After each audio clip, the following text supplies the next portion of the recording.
Putin planejou uma missão muito rápida. Em 72 horas, ele esperava prender ou matar Zelensky e assim decapitar o governo ucraniano, instalando em seu lugar uma marionete de sua preferência. Só que não deu certo.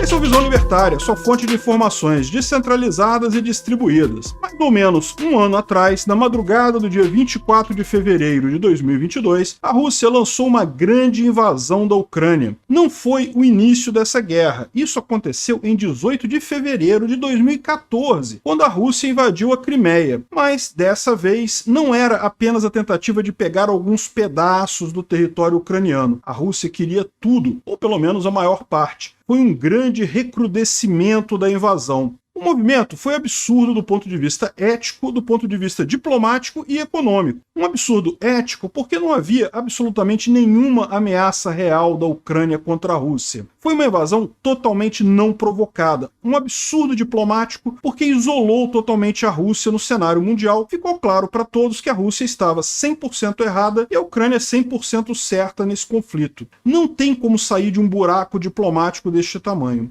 Um absurdo econômico porque, evidentemente, a Rússia foi alvo de múltiplas sanções, que seria esperado, né? Sanções que estão destruindo a economia russa, que, embora seja um país forte militarmente, não tem uma economia assim tão vigorosa, né? Por que Putin tomou uma decisão dessas? Bem, fica mais fácil de entender quando você percebe qual era o cenário que ele esperava para essa guerra, não o cenário que acabou acontecendo, o cenário que temos hoje. O problema para Putin é justamente que as sanções que ele já vinha sofrendo desde 2014, quando teve sua invasão da Crimeia, já estavam prejudicando a Rússia de forma extrema. A invasão dele da Crimeia e de parte da região do Donbás, na Ucrânia, também era um problema diplomático, visto que nenhum país do mundo reconhecia tais territórios. No final, o que ele pretendia com essa invasão era resolver esses problemas diplomáticos e econômicos. Como? Simples, bastava substituir o governo ucraniano por um governo aliado a Moscou e depois devolver a Crimeia e o Donbás para a Ucrânia. O passo seguinte seria o projeto que já existe da Rússia com Belarus hoje de união espontânea, criando a Grande Rússia.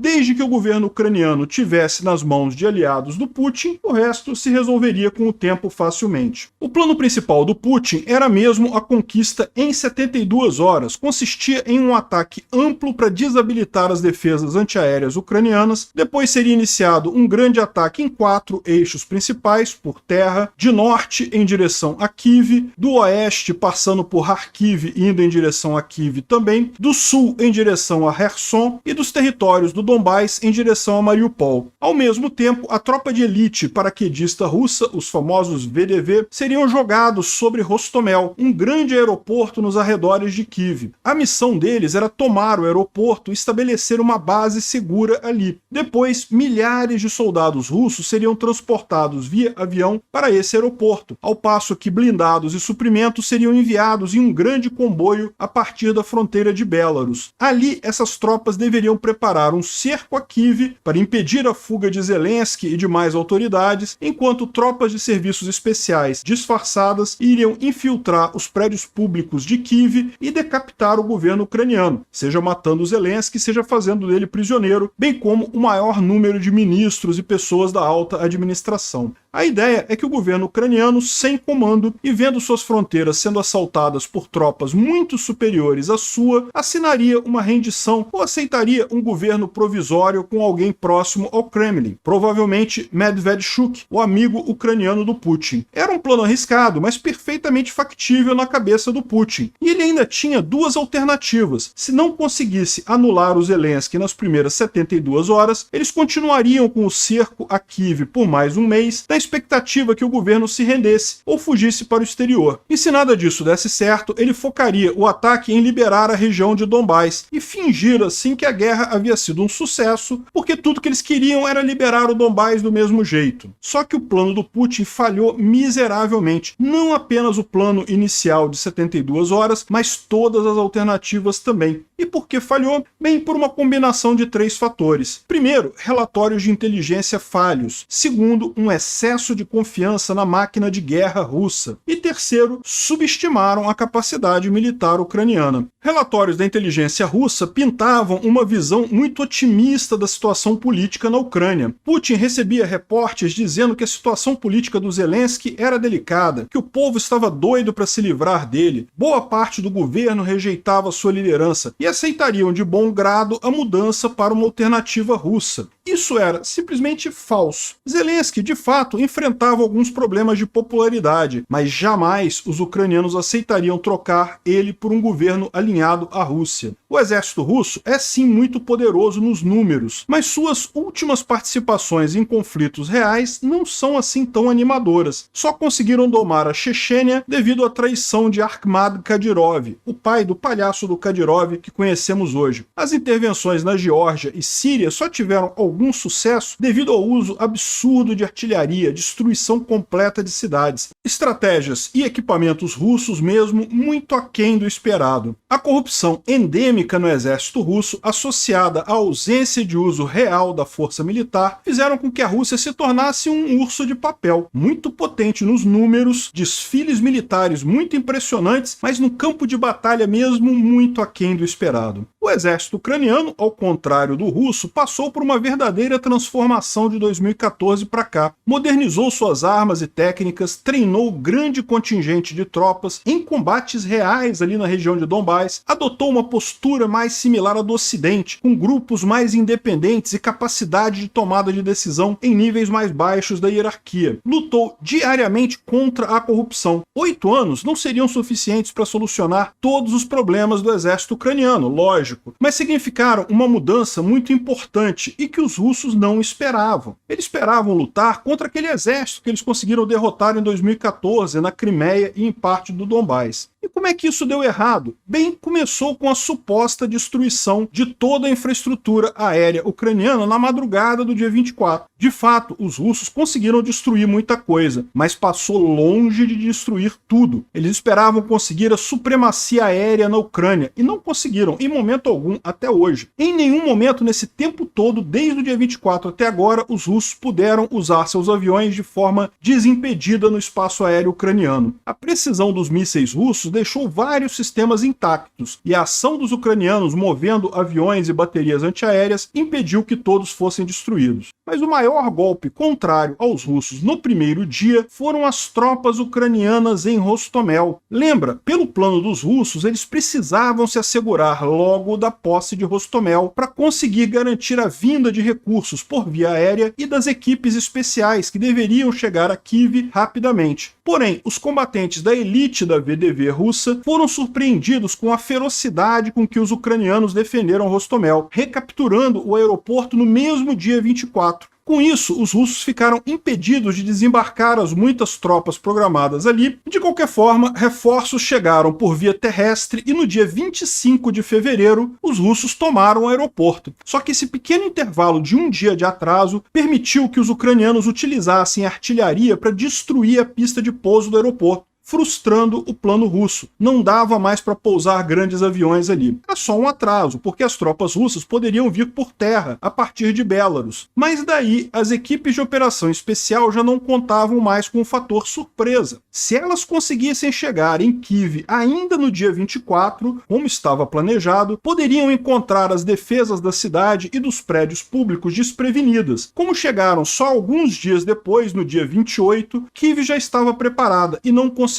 seu intento de localizar e anular Zelensky rapidamente. Ficou célebre por essa ocasião a frase do Zelensky quando Biden ofereceu a ele para o extrair de lá no dia 26 de fevereiro. A luta é aqui, mas eu preciso de munição, não de uma carona. Uma boa imagem de Zelensky, associada ao fato que os ucranianos não queriam o domínio russo de jeito nenhum, foi um catalisador para a resistência ucraniana. Kiev não caiu em 3 dias e não cairá mais. Mas cabia a segunda parte do plano, cercar Kiev e forçar os ucranianos a fugirem ou abandonarem a capital. Para isso, era essencial que chegasse o comboio que vinha de Belarus. Durante dias, ouvíamos lá no final de fevereiro aquela conversa de que um comboio de 35 quilômetros estava se encaminhando para Kiev, blindados, tanques, combustíveis, suprimentos, armas.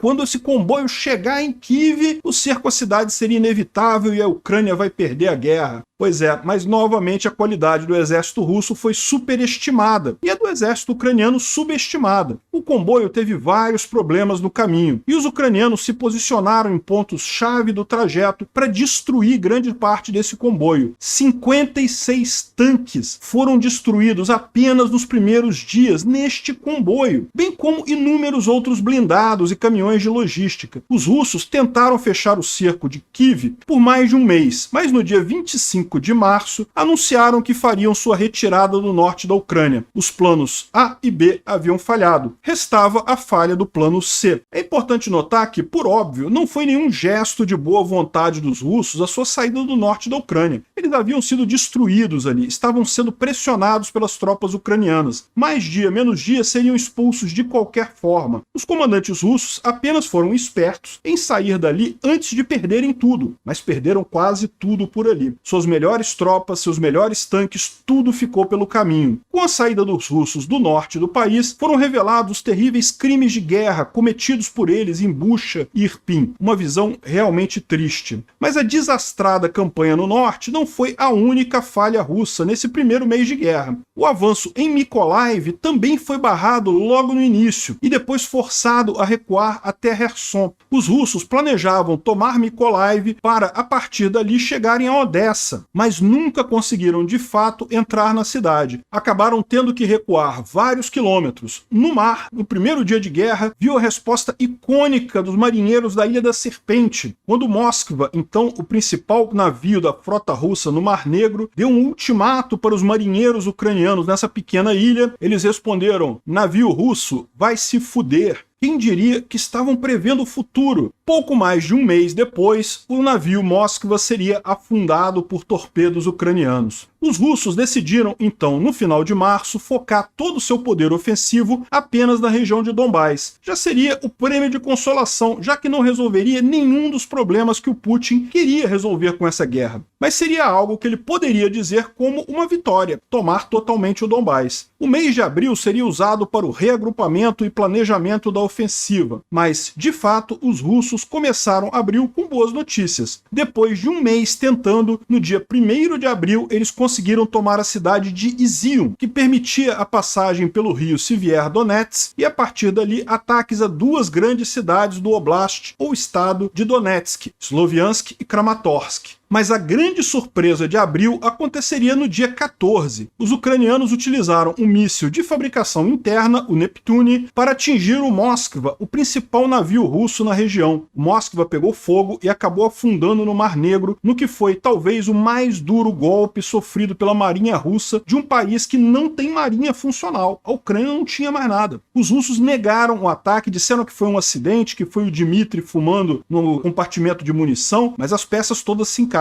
E desde então a força russa no Mar Negro só diminuiu com o tempo. Embora tivessem prometido uma mega ofensiva na região de Donbás para maio, os russos só conseguiram algum avanço estratégico na região em 8 de maio, quando tomaram a cidade de Popasna, a qual estava sendo disputada desde os primeiros dias da invasão. É uma cidade que fica numa região mais alta, o que permite seu uso como apoio para vários outros ataques. Em 20 de maio, após meses de cerco e muitas perdas russas, os russos também tomaram a cidade de Mariupol, nas margens do Mar de Azov. Essa cidade é icônica porque ela chegou a ser tomada pelos russos lá em 2014, mas foi retomada pela Ucrânia não pelo exército ucraniano, mas por um grupo de civis que decidiram montar uma milícia naquela época. Era o chamado Batalhão Azov. O Batalhão Azov sozinho, um grupo de civis, retomou Mariupol dos russos em 2014. Pela ousadia de conseguir retomar uma cidade importante dos russos, mesmo sendo uma força paramilitar, receberam toda a carga da propaganda contrária russa foram pintados como nazistas, literalmente de forma falsa. Depois o batalhão foi unificado ao exército regular ucraniano, onde se tornou o Regimento Azov e mais adiante a Brigada Azov e agora a Terceira Brigada Ofensiva Ucraniana. Ainda assim, odiado pelos russos. De forma marcante, o último bastião ucraniano na cidade foi a siderúrgica de Azovstal, que poderia ser traduzido como o Aço do Azov, que resistiu por meses aos russos. A partir daí, com o uso extensivo de artilharia, os russos conseguiram algum avanço na região, tomaram as cidades de Severodonetsk em 25 de junho e Lysychansk em 3 de julho. Esse ponto marcou o auge dos avanços russos no Donbás por muito tempo. Até aqui, os russos estavam na ofensiva e os ucranianos apenas se defendendo, com apenas alguns poucos contra-ataques de sucesso, como o caso de Mykolaiv e também em Kharkiv. Ocorre que, por esta época, chegaram na Ucrânia os primeiros HIMARS, e a Ucrânia soube utilizar muito bem o potencial de longa distância e extrema precisão dessa arma. Passou a atacar os hubs de logística russos na retaguarda, nunca mais os russos tiveram a abundância de munição de artilharia que os permitiram tomar Severodonetsk e Lysychansk. Mais que isso, ali iniciou-se a mais bem-sucedida estratégia de retomada ucraniana, toda baseada em HIMARS. Os ucranianos, ao longo do verão, fizeram vários ataques e sugeriram uma grande ofensiva na região de Kherson. Mais que isso, destruíram todas as pontes que ligavam a margem direita do rio Dnipro, ou margem ocidental, à margem esquerda, ou margem oriental, que era de onde todos os russos recebiam seus suprimentos. Sem as pontes sobre o rio, os russos que estavam na margem direita ficaram carentes de suprimento. E, ao mesmo tempo, a suspeita de que os ucranianos fariam uma grande ofensiva ali fez com que os russos colocassem lá suas melhores tropas. O resultado é que haviam muitos russos na margem direita do Dnipro e a Rússia já sabia no final de agosto que seria inevitável mantê-los por lá. As tropas russas precisavam de 4 toneladas de suprimentos por dia e os russos só conseguiam transportar por barcaças 1,3 toneladas dia. Era questão de tempo até os russos precisarem abandonar aquela região. Os ucranianos não tinham pressa de tomar Kherson. Eles sabiam que os russos seriam obrigados a abandonar a cidade. Mas o maior efeito foi justamente que os russos desviaram todas as suas melhores tropas para Kherson e deixaram as outras áreas do fronte desprotegidas relativamente. Foi então que no dia 6 de setembro, os ucranianos lançaram a sua grande ofensiva de Kharkiv, iniciando pela Batalha de Balaklia. Essa cidade era o bastião russo que coordenava todo o fronte naquela região, acabou cercada por forças ucranianas no mesmo dia 6, enquanto outras unidades em rápido progresso avançaram para Kupiansk. Em poucos dias, todo o oblast de Kharkiv, dominado pelos russos, foi liberado pelos ucranianos, inclusive a cidade importante de Izium. Nessa cidade, que a essa altura era um dos principais entrepostos russos, os russos tiveram que fugir às pressas. Alguns roubaram bicicletas para fugir, deixaram uma enorme quantidade de munição, armas, tanques, tudo para trás, muita coisa mesmo. Não é à toa que dizem que o segundo maior land-lease para a Ucrânia é a da Rússia, é o russo entregando material para eles, né? A ofensiva continuaria nas semanas seguintes, com a tomada de Lima e o avanço contra a linha defensiva russa entre Svatov e Kriminá, que até hoje é parte da linha de frente. Depois dos pálidos avanços russos nos meses de verão, os ucranianos liberaram uma enorme quantidade de território em uma única ofensiva surpresa em setembro. Pior que isso, a situação das tropas russas era tão calamitosa que Putin precisou fazer uma mobilização de emergência e enviar soldados sem nenhum treinamento para conseguir pelo menos manter a linha defensiva entre Svatov e Kriminá. O sucesso da contraofensiva ucraniana, porém, ainda não havia chegado ao fim. No dia 8 de outubro, os ucranianos fizeram o que muita gente achava impossível: explodiram a ponte da Crimeia. A obra de engenharia que era a menina dos olhos do Putin, que ligava a península da Crimeia, ocupada ilegalmente pelos russos, ao restante do território russo, foi gravemente danificada pela explosão de um caminhão que passava sobre a ponte. O caminhão destruiu a pista de rolamento em direção à Crimeia, danificou seriamente a estrada no sentido Rússia e, além disso, colocou fogo em vagões de trem que passavam pela linha férrea, conseguindo, ainda acima de tudo, danificar a linha férrea. Apenas agora, meses após o dano, a parte ferroviária ainda se encontra danificada e com uso restrito. Não há previsão de conserto. Com mais esse aperto logístico, os russos apressaram os planos de abandonar a margem direita do Dnipro, e no dia 11 de novembro saíram completamente dessa importante região. Toda a margem direita do rio Dnipro foi liberada. Não apenas a Ucrânia retomou uma grande cidade, a única capital regional que havia sido ocupada pelos russos, como fez isso com um mínimo de violência. Novamente, não se tratou de gesto de boa vontade, mas sim de uma acertada estratégia ucraniana para minimizar os danos, e o tempo que os russos precisaram para sair de lá só mostrou como a situação russa era cada vez mais crítica. Aceitaram perdas militares significativas para manter a aparência de domínio em uma área que eles sabiam ser impossível de manter no longo prazo desde agosto. Esse ponto marcou o auge dos avanços ucranianos. Os russos mudaram sua estratégia para a tentativa de atingir alvos civis, usinas hidrelétricas, centrais de distribuição, em grandes ataques aéreos com mísseis de longo alcance. Essa estratégia, embora militarmente seja irrelevante, causa grandes problemas para a população civil e forçou o direcionamento de esforços e de armas no sentido de defesas antiaéreas ao longo dos últimos meses. Esses últimos meses de inverno foram marcados pela estratégia suicida do grupo Wagner na região de Bakhmut. A estratégia de ondas humanas permitiu que eles avançassem em Soledar e outras cidades, estando neste momento próximos de um cerco a Bakhmut. Se Bakhmut cair, será a primeira grande conquista russa desde Severodonetsk e Lysychansk. Porém, de qualquer forma, uma conquista irrelevante do ponto de vista estratégico. Nesse momento, com um ano do ato de recrudescimento da invasão russa na Ucrânia, os russos tentam uma ofensiva em cidades próximas a Kupiansk, Svatov, Kriminá, Bakhmut, Avdiivka e Vuhledar, porém sem nenhum avanço digno de nota. Os ucranianos estão se preparando. Após o grande receio do Ocidente em enviar ajuda militar, finalmente os medos se foram.